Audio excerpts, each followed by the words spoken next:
got this small bumper job. I'm gonna show y'all guys how to blend the color out and do the open clear coat blends without any effort. But first, let's run this intro.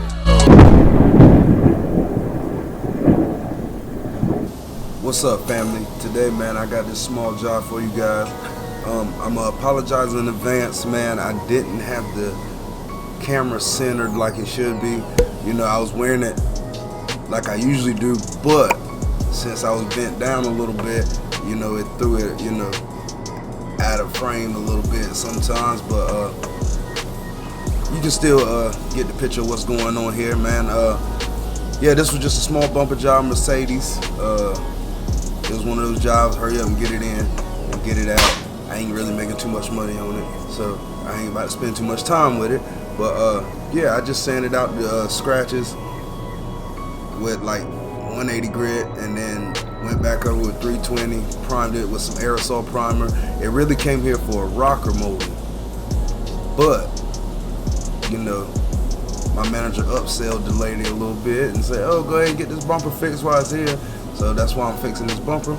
Now, if you have any questions, leave it in the comments, because I might not explain something, but and you can just ask and I'll tell you. Notice how I'm pointing the gun away from that foam tape where I want to keep no base coat at, man. I don't want no base coat near that foam tape, really. Now, this is a new rocker mold and I sealed it. I mixed a little red and yellow in my white sealer, and I got pink. My bad, I'm too much red, I guess. But because the white actually had red and yellow in it, so I said I'm gonna put a little red and yellow in the sealer, but I put a little too much. But no need to worry, white is gonna cover it. 2 coats on this, no problem. But yeah, on this job I did what I call a double foam tape line, where I use 2 pieces of foam tape, man. And I'll show you why I use 2 pieces of foam tape in just a minute. Now, the prep work is everything on these small jobs. First of all, you want to give yourself enough room to keep the job small.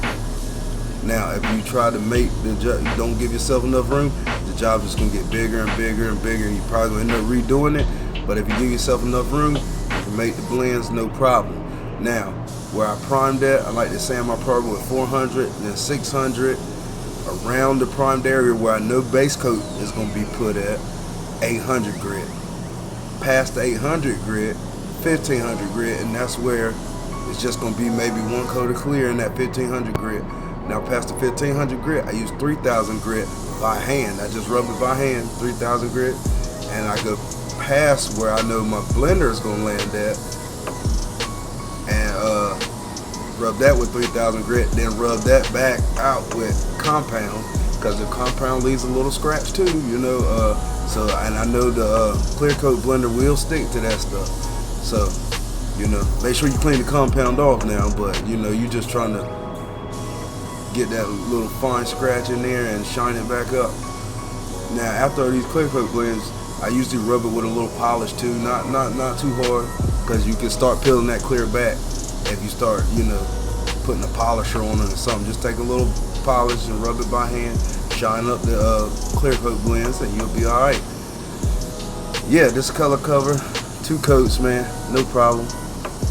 Now, on these blends, you gotta be mindful of your overspray and how you blending these colors out. If you notice, I have not yet went to the tape edge with the base coat at all, not even close. And I did that on purpose, because you don't want base coat there. Now, onto the clear coat.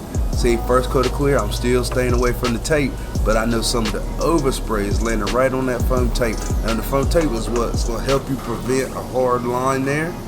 But if you spray right up to that foam tape, you probably still going to get a line. So you just kind of want the overspray to fall on that foam tape. I had somebody asking how much I would charge, you know, to do this outside of, you know, the regular job, you know, doing it on the side or something. Man, to tell you the truth, I don't know, 200, 250, maybe 300, depending on the price of the color. Different colors cost different prices. You know, this is white. It ain't that expensive, and it covers pretty good. So, yeah, about 250 bucks, man. It took me about 2, maybe 3 hours, start to finish with this job. You know, that's why I use aerosol primer, so to dry fast. Now, this is why I use the double foam tape. So now all that overspray from the base coat and the first coat of clear landed on that first foam tape.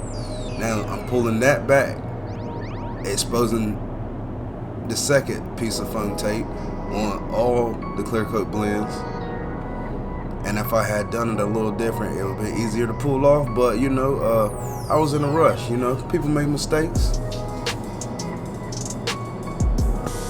Now see how I'm clearing even closer to that foam tape now. But I'm still not going directly over that foam tape. I'm telling you, if you go directly over the foam tape, it will leave a hard line. You just kind of want to get close to it, you know, blow a little overspray to the foam tape. Now, if you leave a hard line and then try to melt that hard line in with the blender, it's going to run. And now you made a mess, and you got to do it all over. I promise.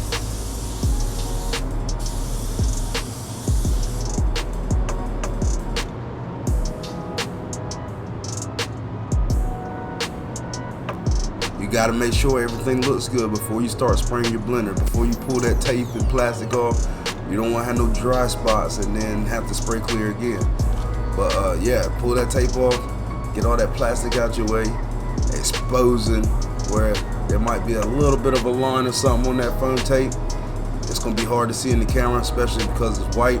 Now, white is the easiest color to do these clear coat blends, but if you don't get it perfect, you can't really see it outside because it reflects too much. But on black, you'll see it every time if it ain't right. But yeah, you just pull that plastic back and pull that foam tape up. Now, you can use reducer on these clear coat blends. Now, what I like to use is 1K spot blender. I buy it right out of my local car parts store, man. It's made by Spray Max, and I believe it works the best to me. It works better than reducer.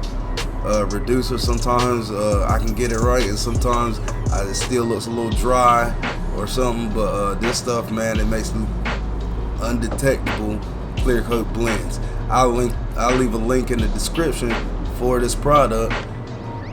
They don't pay me, so I'm not just saying it's good. It really does work. And that's all I got for you on this one, man. I'm gonna give y'all a quick look at the car, all done, and I'll see you guys on the next one.